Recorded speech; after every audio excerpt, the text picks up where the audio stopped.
Jakob Fugger of the Lily, also known as Jakob Fugger the Rich or sometimes Jacob II, was a major merchant, mining entrepreneur and banker of Europe. He was a descendant of the Fugger merchant family located in the free imperial city of Augsburg, where he was also born and later also elevated through marriage to Grand Burger of Augsburg. Within a few decades he expanded the family firm to a business operating in all of Europe. He began his education at the age of 14 in Venice, which also remained his main residence until 1487. At the same time he was a cleric and held several prebendaries. Even though he never lived in a monastery, Fugger is held to be one of the wealthiest individuals in modern history, alongside the early 20th century industrialists John D. Rockefeller and Andrew Carnegie. The foundation of the family's wealth was created mainly by the textile trade with Italy. The company grew rapidly after the brothers Ulrich, Georg and Jacob began banking transactions with the House of Habsburg as well as the Roman Curia, and at the same time began mining operations in Tyrol, and from 1493 on the extraction of silver and copper in Bohemia and the Kingdom of Hungary. As of 1525, they also had the right to mine quicksilver and cinnabar in Almaden. After 1487, Jakob Fugger was the de facto head of the Fugger business operations, which soon had an almost monopolistic hold on the European copper market.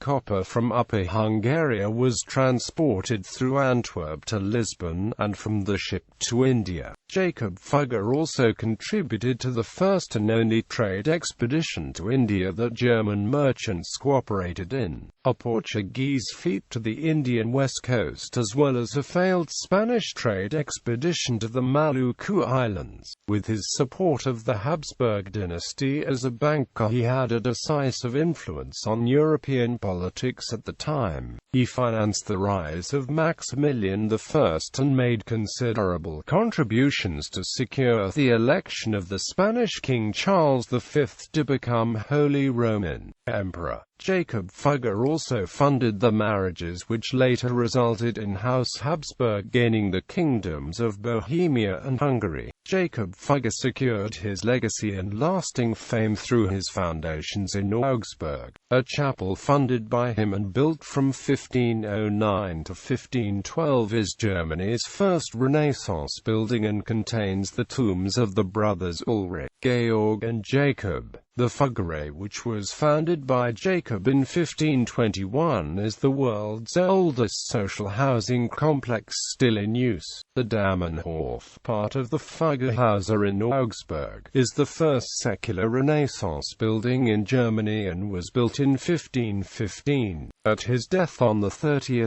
December 1525, Jakob Fugger bequeathed to his nephew Anton Fugger company assets totaling 2,032,652 guilders. He is among the most well-known Germans and arguably the most famous citizen of Augsburg, with his wealth earning him the moniker Fugger the Rich. In 1967, a bust of him was placed in the Walhalla, a hall of fame near Regensburg that honors laudable and distinguished Germans. Life, background, education and early years in Venice. Jakob Fugger was born as the 10th of 11 children to Jakob Fugger the Elder and his wife Barbara Basinger, daughter of Munzmeister Franz Basinger. The Fugger family members, by now second-generation burghers in Augsburg, had already established themselves as successful merchants in the city. Hans Fugger, grandfather of Jakob Fugger the Rich, had taken up residence in Augsburg in 1367, became a burgher through marriage and acquired considerable wealth by trading textiles with Italy. A few years before his death, his son Jakob Fugger the Elder was already one of the richest citizens of Augsburg. Jakob's older brothers Ulrich and Georg created the basis for the rise of the company in Europe. Around 1470 they founded manufactories in Venice and Nuremberg, then important centers of trade. Jakob Fugger's brothers Andreas and Hans both died young in Venice. His brother Marcus was a clerican from 1470 on, a writer in a papal chancery in Rome, where he died in 1478. His brother Peter died of an epidemic in Nuremberg in 1473. Loans given to Emperor Frederick III and supplies given to his entourage by Ulrich Fugger were the reason for the family being granted the Lily coat of arms in 1473.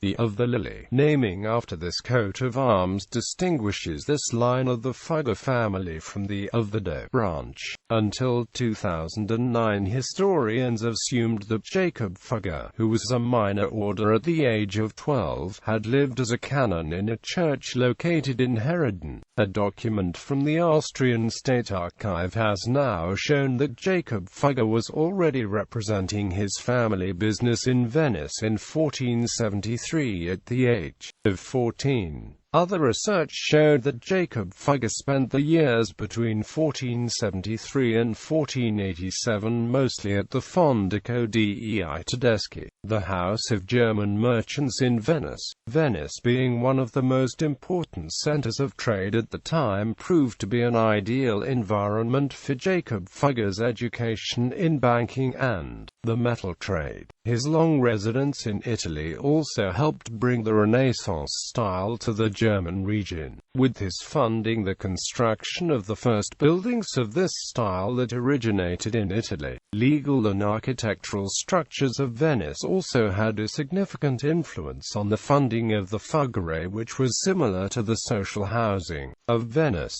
Beginnings of the mining and metal trade. Jakob Fugger laid the foundation of his mining business in Salzburg. He provided loans to the independent silver mine owners in the Salzburg Slate Alps, which had constant need for new capital. Instead of receiving the usual documents acknowledging debt, he demanded cuts, essentially becoming a shareholder in the mines, and through this forcing more and more mine operators in the area of Gastein and Schladming to sell the silver directly to the Fugger family, instead of intermediary traders. Jakob Fugger was responsible for his family's business in Augsburg, Tyrol, Venice and Rome. Around 1485 the family also founded manufactories in Innsbruck. Through a small loan he first came into contact with Archduke Sigismund, a member of the Habsburg family. The Archduke had, as the sole owner of the Tyrol property rights, handed out permissions for mining operations to private investors, which in return had to pay a share of the profits to Sigismund. Despite this income, he was constantly short of money owing to a lavish lifestyle, several illegitimate children and his extensive construction projects. A responsibility to pay the amount of 100.00 guilders of war reparations to Venice was eventually financed by Jakob Fugger. In 1488 the total debt already amounted to more than 150.00 guilders. Notable was the form of payment. Instead of paying the first directly, the Fugger family paid the money to his creditors, as well as providing the wages for the royal court and craftsmen. In 1517 the Fugger family financed more than half of Tyrol's public budget. As a result, they were at times entitled to all the silver and copper out of Tyrol. Relationship with Maximilian the First. The expansion of high-risk, albeit very lucrative business connections to Maximilian the First was undoubtedly promoted by Jakob. In his view, the House of Habsburg was bound to be the dominant power and dynasty within the German region, and as such should receive his financial and political support. Jakob Fugger met the young Roman German king for the first time in 1489 at a Frankfurt fair. At the time, his plans for the independent Duchy of Tyrol had been agreed upon with the king's chancellor, Johann Waldner. On the 16th of March March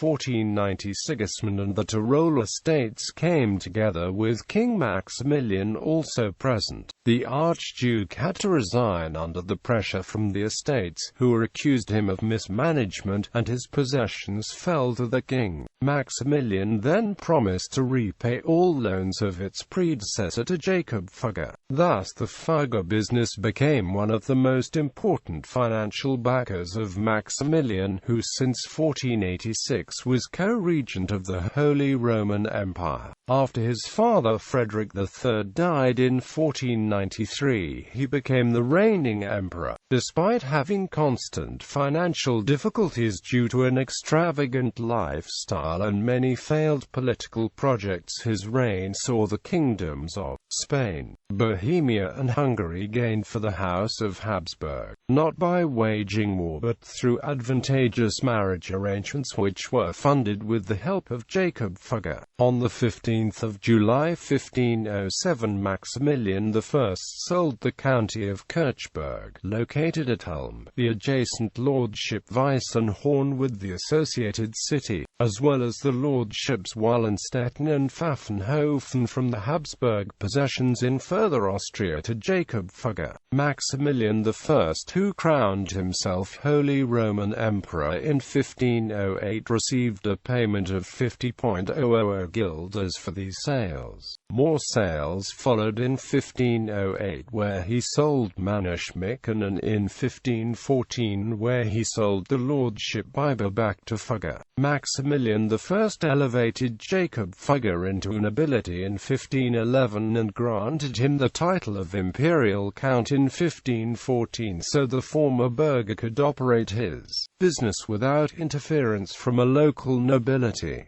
In the course of his life, Jakob Fugger also became lord of more than 50 smaller villages. Criticism from reformer Martin Luther on the Fugger business methods and novelistic portrayal from early research have led to the notion that Jakob Fugger exercised considerable power over Maximilian I, the king and emperor of the Holy Roman Empire, while more recent research shows that this was only partially true. Close to the end of his life, Maximilian was so heavily indebted to Jakob Fugger that he had no choice but to continue his support for the emperor to still be able to reclaim his outstanding debts. When Maximilian's grandson Charles V stood for election to become the next emperor, Jakob Fugger raised a sum of more than 500.00 guilders, a significant portion of his wealth and of the total amount raised in his support, to ensure the 7 prince-electors would choose him. Thereby he helped prevent the election of Francis I of France, which would have endangered his claims and investments gravely, although it also made him highly dependent on the House of Habsburg. Much later, the Fugger family lost a large portion of the wealth following 3 Spanish state bankruptcies under the reign of Philip II of Spain. Mining and metal trade, likely at the insistence of Jakob Fugger, the company became one of the first open trading companies in Europe in 1494. At the same time, it was renamed into Ulrich Fugger of Augsburg and Brothers, to show the equality of the 3 brothers involved in business issues. Even though Tyrolean sources almost universally speak of the Jakob Fugger Company, and central contracts of the Hungarian trade were all signed by him. At this development, the greatly increased influence of Jakob within the company can be observed. Since the late 1480s, Jakob Fugger more and more dominated the company's policies, although the eldest brother Ulrich still formally led the company. The enormous growth potential in the mining and ore trade was very profitably harnessed by Jakob Fugger in the following years. As collateral for loans that he had given to the Habsburgs and the King of Hungary, he demanded mine revenues of Tyrol and the transfer of mining rights in Upper Hungary to him. Through this method he eventually established a dominant and almost monopolistic hold on the copper trade in Central Europe. With his business partner Hans Thurzo, he founded the Hungarian trade in 1494. Mines funded by Fugger were constructed in Neuss, at the time part of the Hungarian kingdom. The expansion continued with the construction of smelting plants in Neustadt, Arnoldstein in Carinthia, Hohenkirchen in Thuringia and Moschnitz. The copper was distributed through manufactories in Breslau, Leipzig, Krakow and Ofen, for transportation to the ports of Danzig, Stettin and Lübeck on the Baltic Sea. Fugger funded the construction of a new road across the Jablunkov Pass. For those ports the copper was shipped to the Russian region and additionally through Antwerp to Lisbon, where it was an important Portuguese trade good destined for the export to India. Part of the copper was also transported through Wiener Neustadt and the Adriatic ports Trieste and Zeng to the copper market in Venice. At the time mines from both Tyrol and Hungary provided the bulk of the total European production in copper, which provided an incredibly advantageous position in the European market, albeit not a total monopoly. The Vatican as a client. The Fugger family were the first German trading house in a direct business relationship with the Roman Curia. Following the death of Pope Alexander VI in August 1503, Jakob Fugger intensified his contacts to the Vatican in Rome. For the new Pope Julius II, Fugger financed the recruitment of the Swiss Guard in 1505–1506, which still exists today. Early dealings in Rome are attributed to the cleric Marcus Fugger in 1473.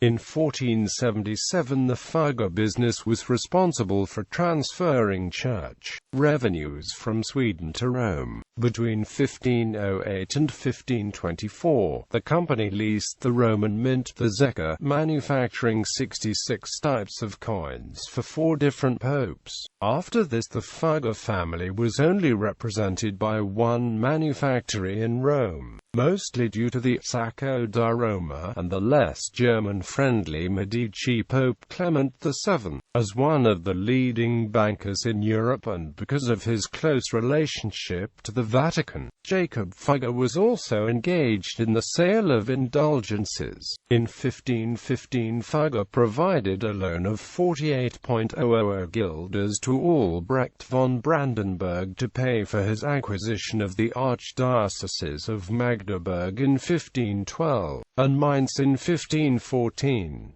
To repay his debt, Albrecht ceded his part of the indulgence granted by Pope Leo X for the construction of St. Peter's Basilica. Within the large scale of the Fugger business, however, the sale of indulgences was insignificant. Nevertheless, it caused considerable potential for conflict due to its moral dubiousness, and its role in the advancement of the Reformation in Germany. The sale of indulgences by the Dominican Johann Tetzel was one of the causes that motivated Martin Luther to formulate his 95 Theses. In 1520 Luther wrote in his letter to the Christian nobility of the German nation, "Fugger and similar people really need to be kept in check." Overseas trade. The commodity trade played a relatively small role compared to the two main branches of the Fugger business, banking and mining. It is only because of the associated exotic investments that Jakob Fugger's early trading expeditions take a prominent place in the history of the Fugger business.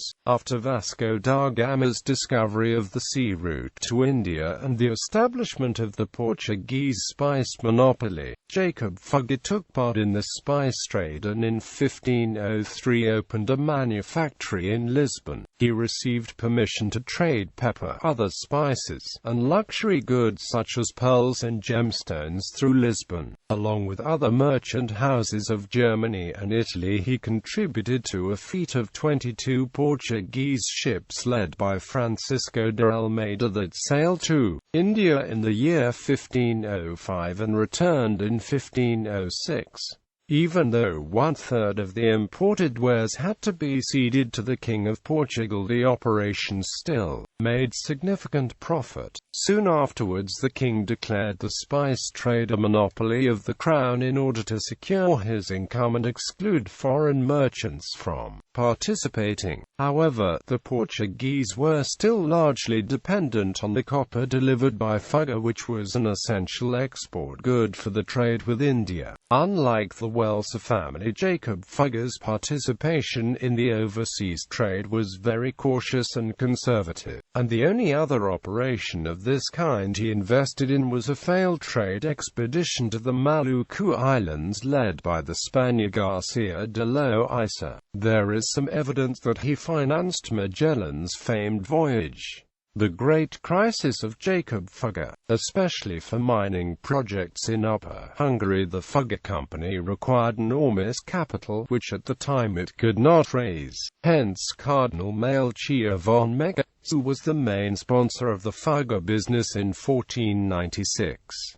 The Prince-Bishop had secretly and unknown to his church chapter invested 150,000 guilders into the Fugger Company in return for interest, thereby evading the official church ban on interest. When he died in Rome in 1509, this investment was uncovered. The Pope, the Bishopric Brixen and the family of Meck, all claiming the inheritance, now demanded the immediate payback of these assets, which would have resulted in insolvency for Jakob Fugger. It was this situation that prompted Emperor Maximilian the First to step in and assist his banker, on the condition of assisting Pope Julius II in a war against the Republic of Venice. The Habsburg monarch was recognized as being the rightful heir of Cardinal Melchior von Meck.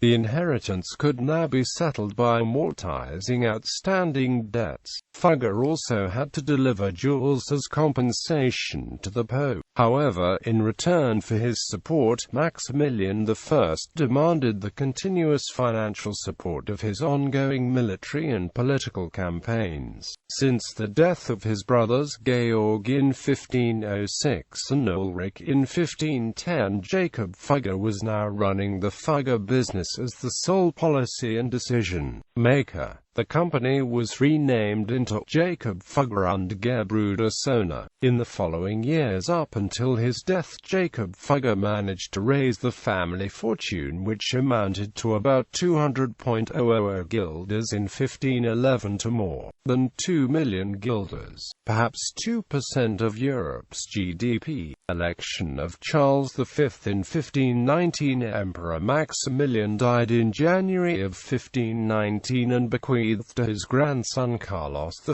the hereditary lands of House Habsburg with adjoining Burgundian lands, as well as a disputed claim to the throne of the Holy Roman Empire. To secure his essential investments into House Habsburg, Jakob Fugger decided to support the election of the 19-year-old claimant to the throne. In addition to Carlos I, the English King Henry VIII, the French King François I and Frederick III, Elector of Saxony, announced their candidacy. François I had already secured the votes of the Archdiocese of Trier and the electorate of the Palatinate, as well as offering a sum of 300,000 guilders of election money. The prince-electors consisted of the three archbishops of Mainz, Cologne and Trier, in addition to the King of Bohemia, the Elector of the Palatinate, the Margrave of Brandenburg and the Duke of Saxony. This was a difficult situation for Carlos I,